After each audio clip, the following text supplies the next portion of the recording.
In this video, we'll discuss about median rhomboid glossitis. So first of all, we'll discuss about the definition of median rhomboid glossitis. So it is a focal area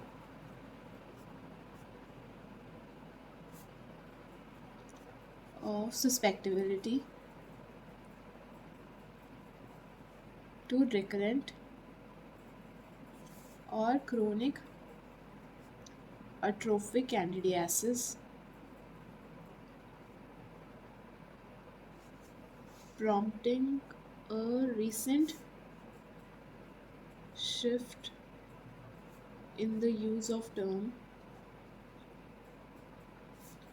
posterior midline atrophic candidiasis.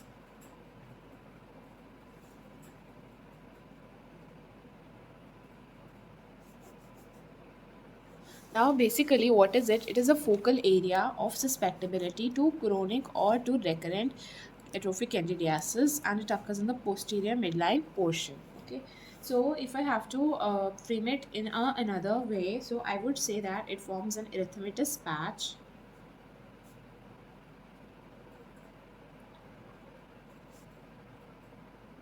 of papillary atrophy. This is important. Of papillary atrophy in the mid dorsal of tongue between the anterior two-third of tongue and posterior one-third.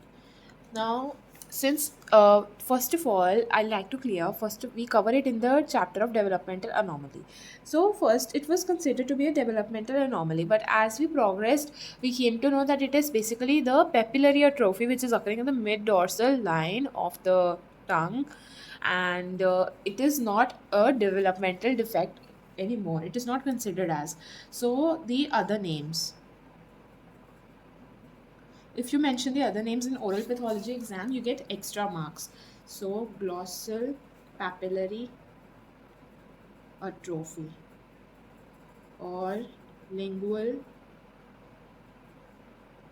posterior lingual papillary atrophy.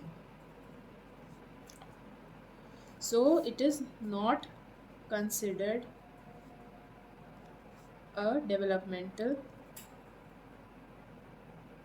defect anymore. Now coming on to the epidemiology. Now in epidemiology, we will cover the age, the gender and the site. So first of all, it occurs in 30 to 50 years of age. Then in gender, it shows male predilection. Now coming on to the site. As we all know, this is the tongue. So this is our foramen cecum, right?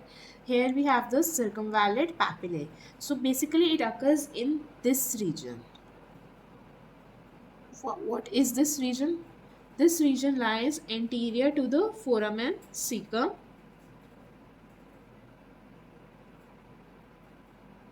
and the circumvallate papillae. And where is it even occurring? It is occurring in the midline, right? So midline, and on which surface of the tongue? On the dorsum surface of the tongue. Dorsum surface of the tongue. Okay. Now coming on to the clinical features. Just remember, I drew this in a diamond shape for clinical features. Now let's discuss the clinical features. In clinical features, first of all, what you will see is, as I told before also, it starts as an erythematous lesion. So what we see is it starts as a narrow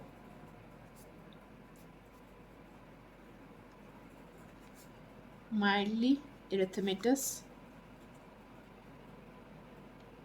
lesion on the median fissure of dorsum of tongue.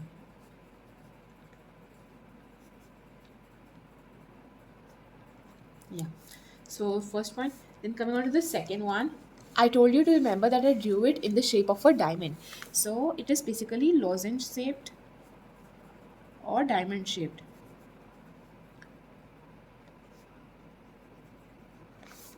It is clinically asymptomatic. Now, if it is mildly erythematous, so it will be pale pink to red in color, and it has a white halo. All right. Then we will discuss that it enlarges slowly, and the maximum size it can reach is around 2 centimeter, more than 2 centimeter in diameter. The surface it appears to be smooth, flat, and slightly raised. Even it can appear lobulated. Then sometimes it is asymptomatic usually, but sometimes you can see burning sensation, okay, and soreness. Now what happens is we have tongue, right? Above the tongue, what we have is soft palate. Now what happens is when this tongue, this has this atrophic papillary atrophic area. Now when it touches the soft palate, then what it leads to is there is a routine contact between both of these area, due to which this spreads onto the soft palate as well. It causes an erythema on the soft palate, erythema on soft palate. So when this happens, it is called as kissing lesion. Now, a very, very common mistake that people make is there is a kissing disease, right? And there is a kissing lesion. Now, kissing disease is something else, and kissing lesion is something else. Kissing disease is basically infectious mononucleosis, which is caused by the Epstein-Barr virus. Whereas this kissing lesion is seen in median rhomboid glossitis, just because there is a routine contact between the atrophic area of the tongue as well as the soft palate, overlying soft palate, right? Now coming on to the histopathology. Now always remember when you're mentioning about the points of histopathology, just started from the epithelium and the surface. So what we see in the surface is that it is a smooth nodular surface covered by atrophied squamous epithelium. Then come on to the stroma. So it is a fibrosed stroma with dilated capillaries. Then talk about the connective tissue, in which you will see chronic inflammatory cell infiltrate. Also fungiform and filiform papillae absent. Then we will talk about one very important characteristic, which is the pseudo epithelomatous epithelomatous hyperplasia. Now, this is seen in a number of conditions. As we go in OP, we will find a lot of conditions showing this. If you remember, this is also seen in verrucous carcinoma. So, this is a very characteristic feature, and this causes it to become the differential diagnosis as well. Also, what you will see is you will see excess of keratin can also lead to the formation of the keratin pearls, dyskeratosis. All right. Now, coming on to the treatment. No treatment is required. It regresses. But if you see that there is pseudoepithelomatous hyperplasia, what we do is we at least call the patient for a year. We follow it for a year very closely, so that after biopsy we get a certain diagnosis whether it is benign or it is malignant.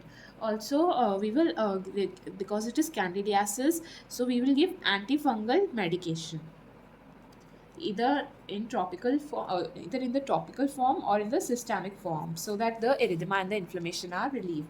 Now in differential diagnosis, there can be squamous cell carcinoma because keratin pearls are there.